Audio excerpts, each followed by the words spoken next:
Hi friends, कैसे हो आप। उम्मीद करता हूँ कि सब ठीक होंगे। आज हम फिर से नया वीडियो लेके आ गए हैं। आज के वीडियो में हम देखेंगे कि एसी का वायरिंग हम कैसे करते हैं। एसी का वायरिंग में जो आता है पीएससी और सीएसआर वायरिंग, हम दोनों अलग अलग वायरिंग होते हैं।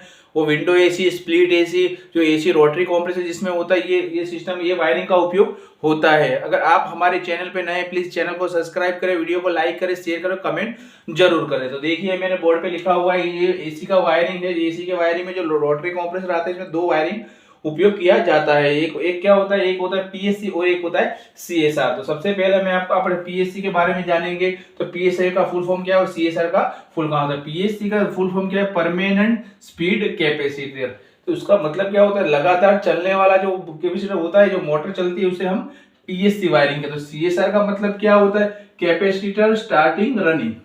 समझ गए, दोनों का फुल फॉर्म ये होता है। और वायरिंग हम पीएससी का वायरिंग सबसे पहला सीखेंगे, उसके बाद हम सीएसआर का वायरिंग सीखेंगे। देखिए आप, मैंने कंप्रेसर दौरा हुआ, रोटरी कंप्रेसर दौरा हुआ है। कंप्रेसर का काम जैसे जनरली काम होता है, फ्रिज एसी सबका सेम ही काम होता है कि क्या कर कंप्रेसर काम कर गैस को कंप्रेस करने का, यानी जो वेपर का जो लो प्रेशर लो टेम्परेचर वाला गैस होता है, हाई प्रेशर बना के उसे डिस्चार्ज करने का काम कौन करता है, कंप्रेसर करता है। ये मैंने कंप्रेसर दौरा हुआ है, इसकी सक्शन लाइन है और ये क्या है, डिस्चार्ज लाइन है। समझ गए। अब ये मैंने जो दौरा है बीच में, उसका क्या है, टर्मिनल। जो कंप्रेसर के ऊपर जो हमारे टर्मिनल आते हैं ना, सीएसआर, वो CRC यानी कॉमन, रनिंग और स्टार्ट। इसमें भी सेम ही वही दौरा हुआ है, वो हम बाद में सीखेंगे। ये सबसे पहले हम ये सीखेंगे। तो सबसे पहले हम देखिए कि ये क्या है, कि इसमें क्या होता है कि ये डायरेक्ट करने के लिए हमें क्या करना पड़ता है, कैपेसिटर का मदद लेनी पड़ती है। इससे क्या हुआ, ये कंप्रेसर स्टार्ट हो गया। इसका काम ही क्या है, परमानेंट हमें रखना है। समझिए, परमानेंट स्टार्टिंग स्पीड कैपेसिटर। तो हमें क्या करना पड़ेगा, जो रनिंग कैपेसिटर है, लगातार चलने वाला जो होता है, तो वो क्या होगा, RC। ये क्या है, RC।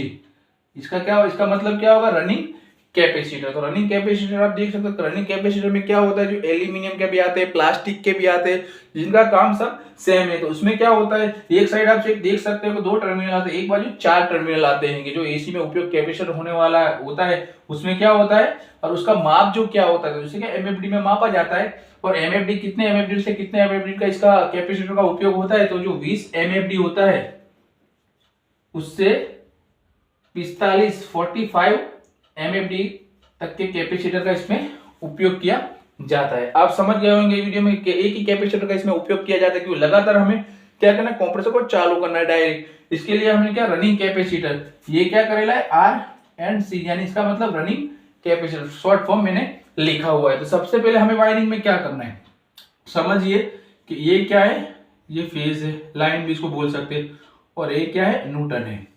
ठीक है, ये दो जो हमारे जो 230 पावर जो वोल्ट आते हैं, 230 वोल्ट, समझ गए, जिसमें हमें पावर देना है।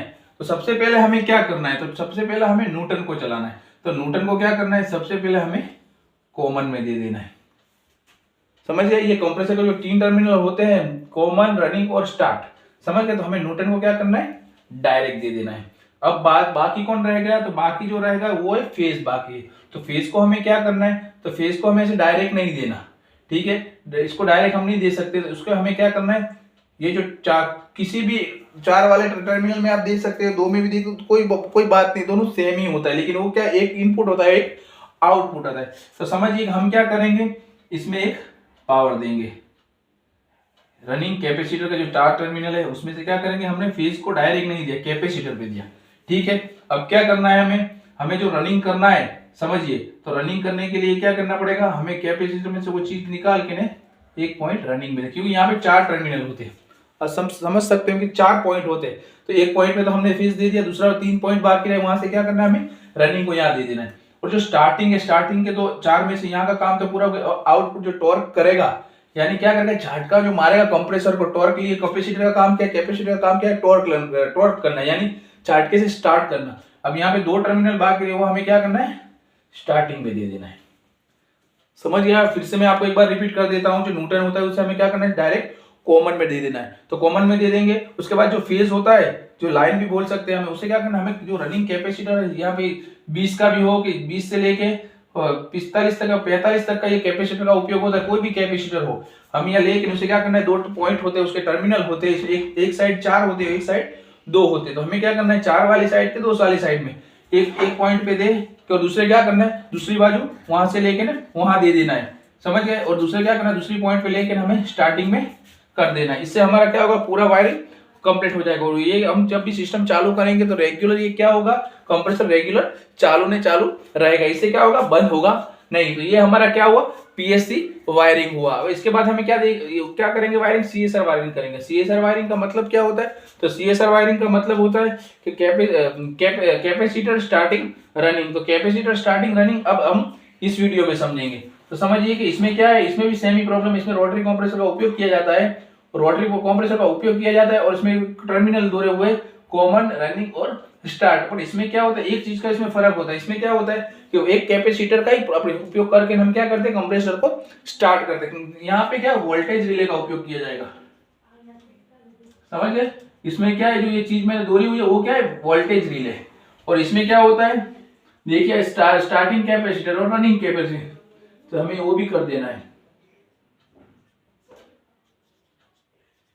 ठीक है। ये मैंने दो कैपेसिटर दोहरे हुए, ये वोल्टेज रिले, ये कंप्रेसर है, ठीक है। और ये क्या है, एसएल सक्शन लाइन और डीएल डिस्चार्ज लाइन, ठीक है। अब हम इसका वायरिंग समझेंगे। तो जैसे ये इसमें एक कैपेसिटर का उपयोग हुआ जो पीएससी वायरिंग, और सीएसआर वायरिंग वो कैपेसिटर स्टार्टिंग रनिंग, यानी स्टार्टिंग यानी रनिंग, दो कैपेसिटर का हम उपयोग करेंगे। तो सबसे पहला हमें क्या करना है, तो सबसे पहला देखिए इसमें भी हमने क्या करा था, फेज लिया था, और एक को क्या लिया था, न्यूटन लिया था, ठीक है। एक न्यूटन लिया था। तो हमें देखो इसमें क्या होता है, वोल्टेज में थोड़ी माहिती आपको दे दूं कि जो वोल्टेज रिले होती है इसमें पॉइंट दिए होते, नंबर दिए हुए थे 1 2 4 5, ठीक है। 3 नहीं आता, लेकिन 4 टर्मिनल थे। लेकिन उसमें भी क्या होता है, टर्मिनल दिए होते, जैसे वो सॉकेट होते हैं ना, कितने सॉकेट का हम कनेक्शन कर सकते हैं। तो जो 5 नंबर का होता है उसमें भी 2 होते, 2 नंबर के भी 2 सॉकेट होते हैं, उसमें भी एक में भी 2 होते। लेकिन जो 4 नंबर का जो टर्मिनल उसमें तो 4 सॉकेट होते हैं। जैसे कैपेसिटर में मैंने आपको बताया तो 4 पॉइंट होते हैं, ऐसे क्या होता है, वोल्टेज रिले में 4 पॉइंट होते हैं, वो माहिती जरूरी है। और इसके बाद जो ये क्या है, स्टार्टिंग कैपेसिटर, ये क्या है, रनिंग कैपेसिटर, ठीक है। सबसे पहले हमें क्या करना है, तो जैसे यहाँ पे क्या किया था हमने, न्यूटन को डायरेक्ट दिया था, लेकिन हम क्या करेंगे, इसमें न्यूटन डायरेक्ट नहीं देंगे, इसको थोड़ा घुमा के देंगे, ठीक है। तो समझिए कि सबसे पहले हमें क्या करना है, न्यूटन देना है, न्यूटन चलाएंगे। तो ये न्यूटन को देना है हमें 5 नंबर पे, ठीक है। 5 नंबर पे हमने दे दिया, देखो 5 नंबर पे 2 पॉइंट है, आप देख सकते हो 2 पॉइंट है। इसको उसके बाद क्या करना है, उसके बाद हमें कॉमन में दे देना है, ठीक है। ये क्या हो गया, हमारी कॉमन की सीरीज पूरी हो गई, यानी कॉमन यानी कि न्यूटन जो है, न्यूटन की सीरीज पूरी हो गई, यानी कॉमन को पावर मिल गया।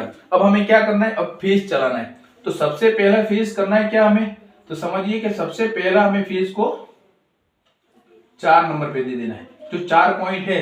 अब ध्यान से देखिए, एक हमने पहला न्यूटन को पूरा कर दिया, अब फेज की लाइन चला रहे हैं। फेज की लाइन सबसे पहले हमें 4 नंबर के टर्मिनल पे देना है, जो चार पॉइंट है 4 टर्मिनल पे। और उसके बाद क्या करना है, तो हमें क्या करना है कि हमें स्टार्टिंग कैपेसिटर का उपयोग करेंगे। 4 एक स्टार्टिंग, तो समझिए कि इसके 2 पॉइंट, कोई भी कैपेसिटर का 2 ही पॉइंट होते हैं, उसे हम एक पॉइंट क्या कर देना है, 4 में दे देना है, ठीक है। और दूसरा जो दे देना है स्टार्टिंग कैपेसिटर का, हम पहला सीरीज पूरी कर देंगे, उसको क्या करना है, हमें 1 पे दे देना है, समझ गए। यानी 4 एक स्टार्टिंग और 4 2 रनिंग, ये उसका शॉर्ट फॉर्म ही है। तो हमने क्या करा, स्टार्टिंग कैपेसिटर का कनेक्शन दे दिया। अब समझिए कि हम रनिंग के लिए का यहां से वायर लेके ने क्या करेंगे, रनिंग में दे देंगे, ठीक है। क्या किया हमने, जैसे कैपेसिटर का पहला वायर दे दिया, लेकिन ऐसे हमने फिर डायरेक्ट क्या किया, 4 नंबर पे, यानी समझिए 4 पॉइंट है, इसमें सबसे पहला फेज हमने दिया, एक स्टार्टिंग कैपेसिटर का दिया और एक रनिंग का दे दिया, 1 पॉइंट, और अभी 4 नंबर पे खाली है, यानी जो स्टार्टिंग कैपेसिटर उसका कनेक्शन हमारा हो गया। अब रनिंग की बारी है। अब मैंने बोला शॉर्ट फॉर्म 4 2 होता है, वो रनिंग होता है। तो हमें क्या करना है, 1 पॉइंट 4 पे दे देना है, ठीक है, रनिंग कैपेसिटर की बात है। और एक जो होता है उसे क्या करना है, हमें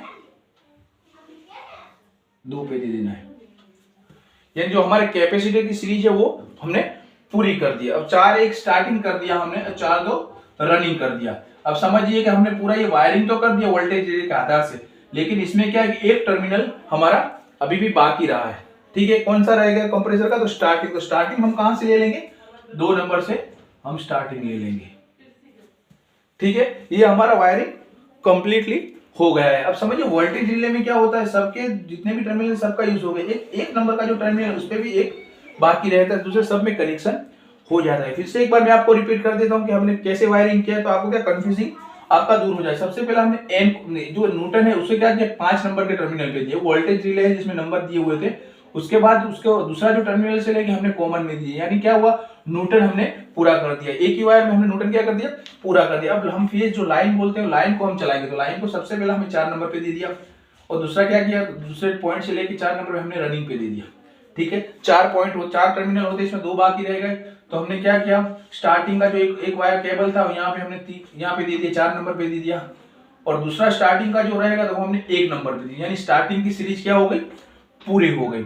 यानी ये काम वोल्टेज रिले का काम क्या है कि दोनों को साथ में लेके उसे क्या करती है, कंप्रेसर को टॉर्क करती है। इससे क्या होता है, हमारा कहने का मतलब कि जो भी इसमें क्या एक कैपेसिटर का उपयोग होता है, इसमें क्या होता है 2 कैपेसिटर, स्टार्टिंग और रनिंग दोनों कैपेसिटर का उपयोग होता है। दोनों सिस्टम सेम ही है, काम सेम ही है, लेकिन क्या अगर वायरिंग करने की जो वो है वो अलग अलग है। जैसे कि इसमें क्या होता है, अगर आपके पास नहीं है वोल्टेज रिले नहीं है, समझिए स्टार्टिंग कैपेसिटर रनिंग कैपेसिटर दो में से एक नहीं है, तो क्या आप ये वायरिंग कर सकते हो। अगर आपके साथ पूरी डिटेल है, अमुक पर तुम एसी खोलोगे तो क्या होगा, ये वायरिंग दी होती है, अमुक में क्या होता है, ये वायरिंग दी होती है। यानी तुम्हें दोनों में से कोई भी वायरिंग आती है। क्या वाटर कूलर है, समझिए डी, फिर क्या होता है कि water cooler, window AC, split AC में ये वायरिंग का सबसे ज्यादा उपयोग किया जाता है। आपको हमारा वीडियो कैसा लगा प्लीज कमेंट करके जरूर बताएं। अगला वीडियो कौन सा बनाना है तुम हमें बताएंगे तो अगला हम वीडियो बनाएंगे।